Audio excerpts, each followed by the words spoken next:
like for you? Extreme excitement.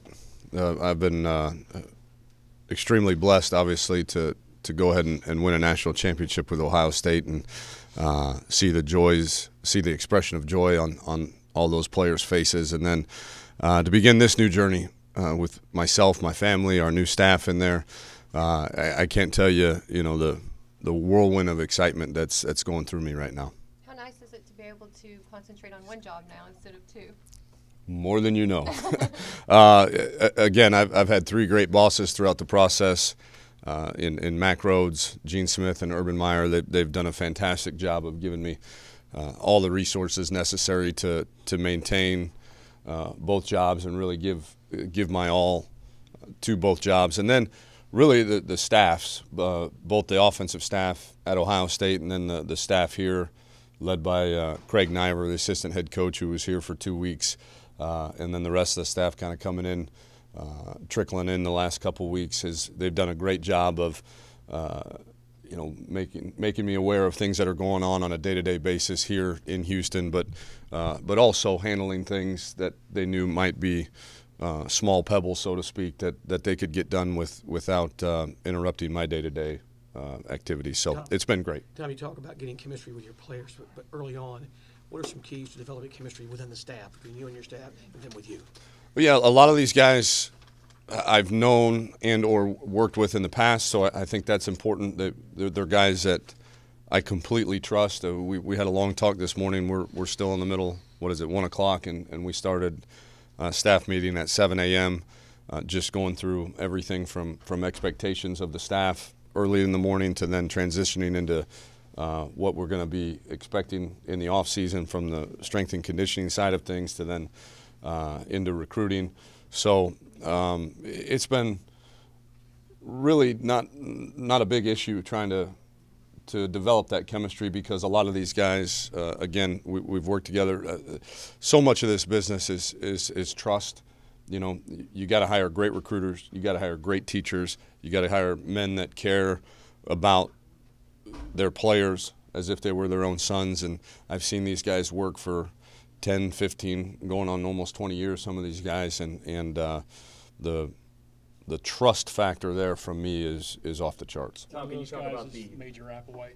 You've known him for a long, long time. How cool is it to kind of share this experience with him after knowing him in a very different role? Yeah, me and Major had never worked together, but we've always kind of followed each other's career paths and talk shop, so to speak, offensively. And I remember being a young 23-year-old GA, and he was an old 21-year-old sophomore, playing, or whatever, 20-year-old sophomore playing at Texas, and we hit it off then and have just stayed in touch throughout. I've admired, what he's done at his stops along the way as the offensive coordinator, and we kind of share the same basic beliefs, and I think he's very eager to learn kind of our way of doing things, and kind of, again, the offense isn't going to change a whole lot from what we did at Ohio State, and what I've asked these guys on offense that we've hired is, enhance the offense. We're not here to blow it up and start from scratch, but here is what we are. Here's what we're going to do, and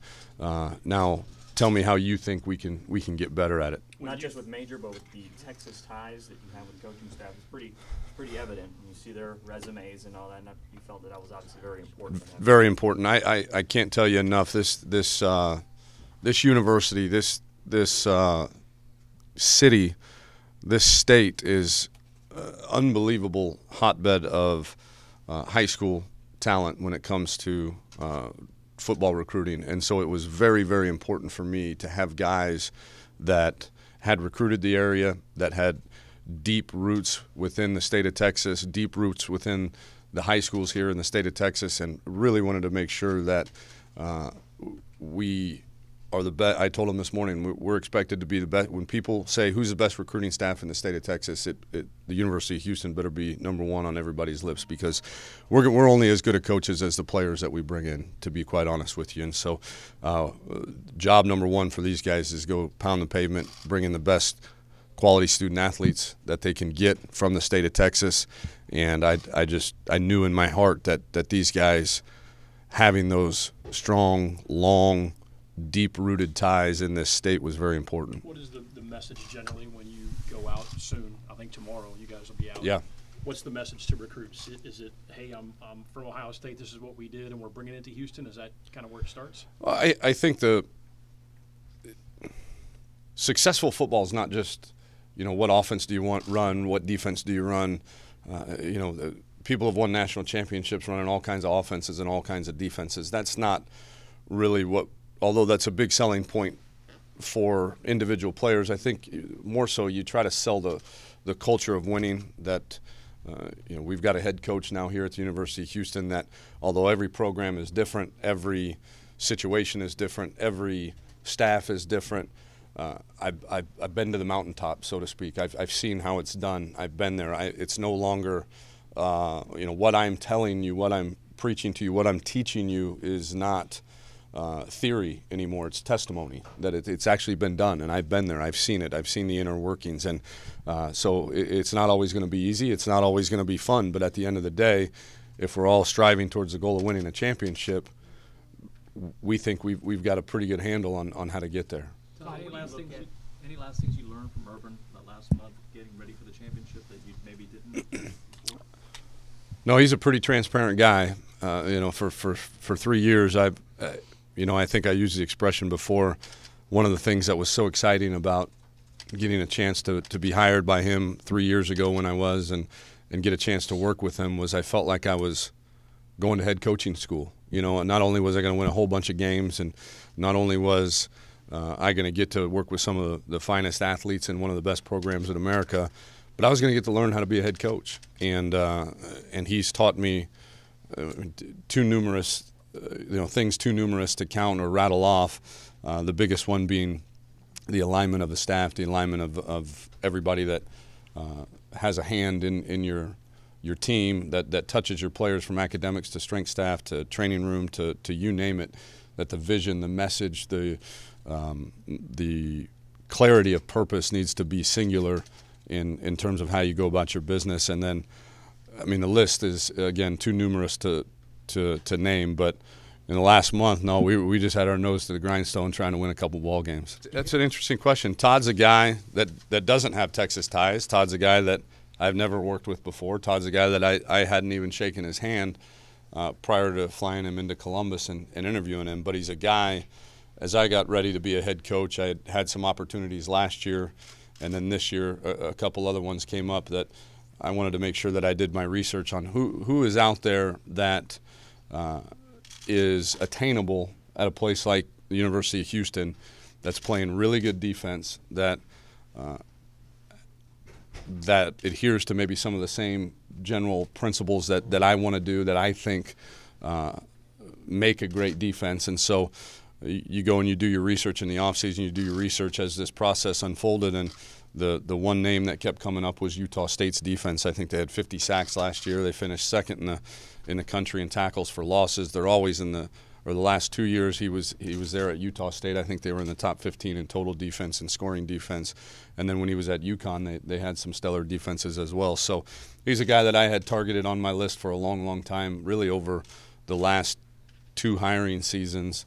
And was able to make it work. You added one high school guy to your staff, and Corby Meekins, at least to this point. Right. So, one of the most successful guys here in this area. Some thoughts on Corby and why?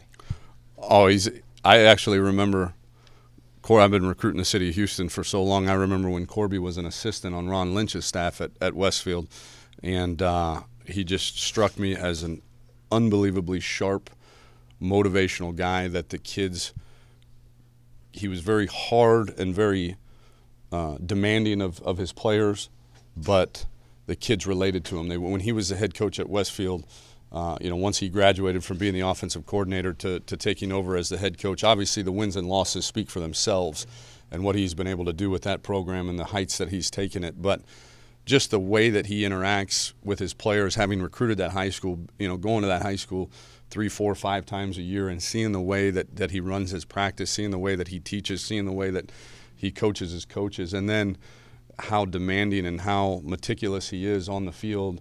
And then you go, the whistle blows and you get a break and you go inside of the field house and the kids, they didn't want to leave. They all wanted to be around him. They related to him. And so I thought it was very important that we reach out to the high school coaches here in this area, and figured Corby was one of, if not the best candidates for that position. Recruiting a heavy point of emphasis, obviously, the next couple of weeks, but when you look at the roster, some of the talent coming back, you have to be excited with what you're kind of walking into. There's some pretty talented players coming back. Yeah, I am excited.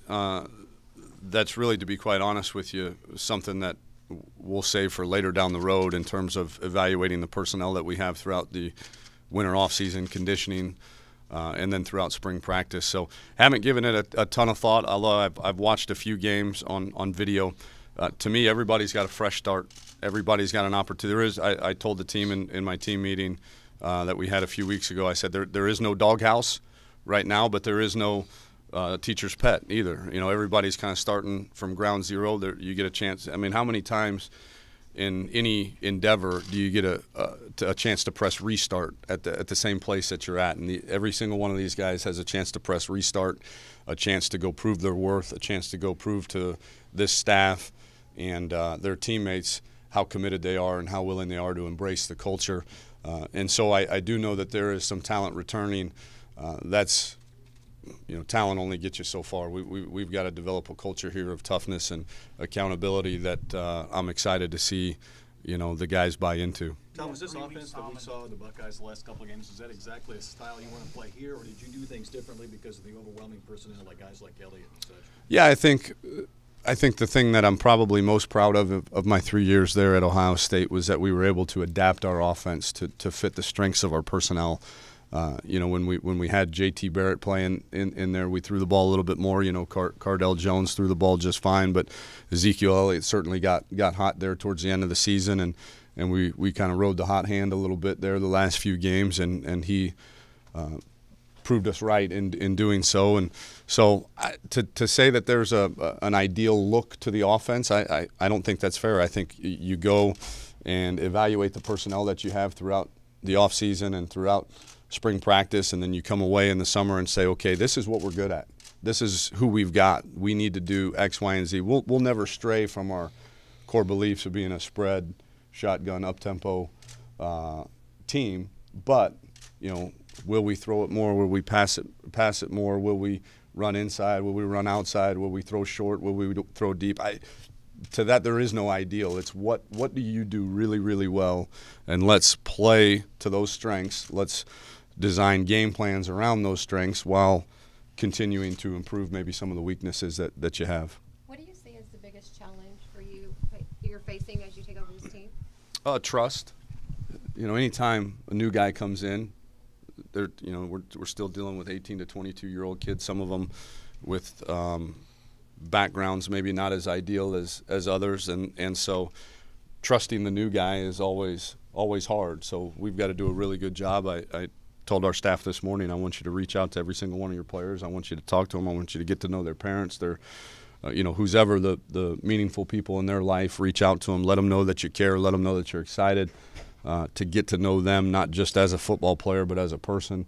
And so myself as the head coach, really having to do that as well with not just a small position group now but an entire team, is to dive into their lives and let them know that I care about them, that we're going to do everything we can to make sure that, you know, this great game is awesome, and wins and losses are how we're judged on the field, but at the end of the day, how I'm judged as a head coach is how these guys go perform in life as husbands, as fathers, as citizens in society. So just getting that trust from them, hopefully sooner rather than later. Tom, you said Monday night that you did not have your arms around the fact that y'all had won it all. Right. Have you had a moment yet, whether it be by yourself or with maybe the Ohio State staffers afterwards, later, or maybe here, that you said, my God, look what we've done? Have you had one of those moments yet, or it still hadn't happened? I don't know that it's happened yet. No, I think, you know, when we scored the last touchdown, I think there was 20-something seconds left, I said over the headset, guys, we did it. Can you believe we did it? Can you believe what we just did with this group of guys from where we came from?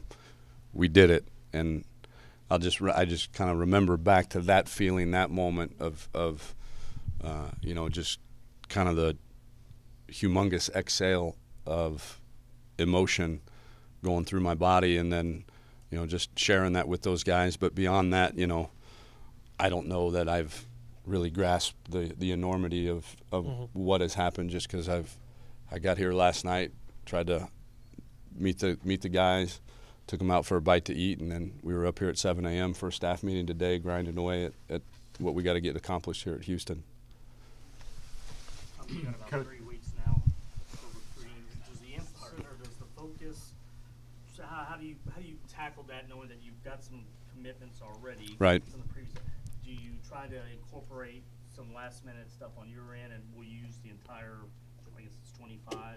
Yeah, we won't use the entire 25. From what I understand from compliance, is that we had some mid-year guys last year that we have to count forward in this year's signing class. So I think we're down to 22 initial counters that were allowed, and we've got 15 commitments. So we've got about 6 or 7 guys that we've got to sign, high school quarterback being number one priority on our list. And then, you know, on down, and we've got them all kind of prioritized in there and ready to go hit the road to go find those guys. But we're excited about the 15 that we've got committed currently. The previous staff did an excellent job of targeting guys and getting them committed early. And then, you know, these next 6 or 7 that we do sign, we hope that with myself, with Coach Applewhite, with Coach Orlando, that we've got in this great university and program and administration, that we've got something really special to sell here to these next few guys that we're trying to get committed. What about some things that you do you look at it as what you first look at what you have coming back and what you may lose, but is that the high school quarterback, you know, not knowing whether he'll be ready or if you redshirt or whatever, do you put more emphasis on trying to also go out and get you an older quarterback, whether it's JUCO or, you know, somebody like I think we did, yeah. I think you got to balance the classes, so to speak. Quarterbacks and offensive linemen, very rarely do they come in and play as true freshmen. So you've got to expect at least a year or two of maturing, and the process is ongoing for those guys. So I know Greg Ward Jr. had a heck of a second half of the season last year. So I'm excited to see him on the field, as well as the other quarterbacks that are coming back here. But I think you do need to address the disparity in age groups too in that position meeting room, and so we'll go out and target some older guys, a junior college guy or a transfer, as well as a high school guy, because you can't just do one or the other, because you kind of have to hedge your bets a little bit on both ends, and so we'll target an older guy, but also we got to sign a high school guy. What have been some keys for not having any defections from the guys that have signed? Is that the fact that you had a lot of the staff in place while you were working at Ohio State, they were able to maintain?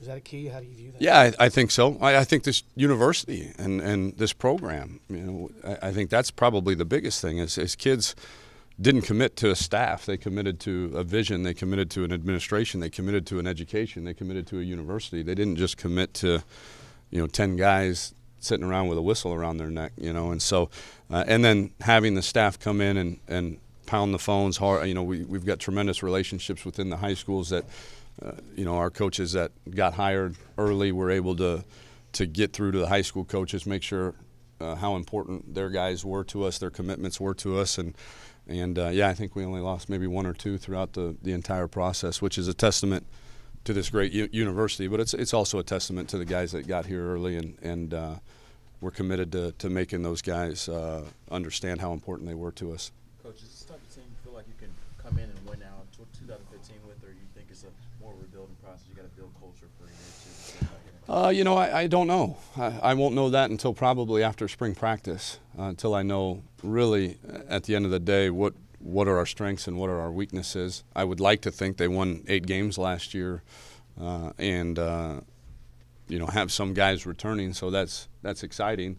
But at the same time, there certainly needs to be anytime somebody new comes in, there's going to be a culture shift, and so we've got to make sure that happens sooner rather than later.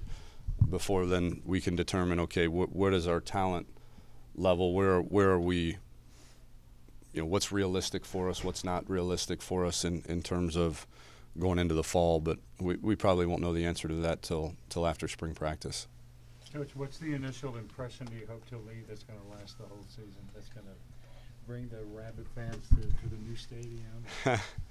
Oh, I think they're gonna see exciting football, and whether that's throwing the ball 50 times, whether that's hard-nosed physical running, whether that's really swarming defense that is physical, they're going to see tough, exciting, well-coached, fundamental football every Saturday. That I can promise. I can promise the fans of Houston that they will get is tough, physical, accountable guys playing very fundamentally sound, very technique-oriented, very fast football.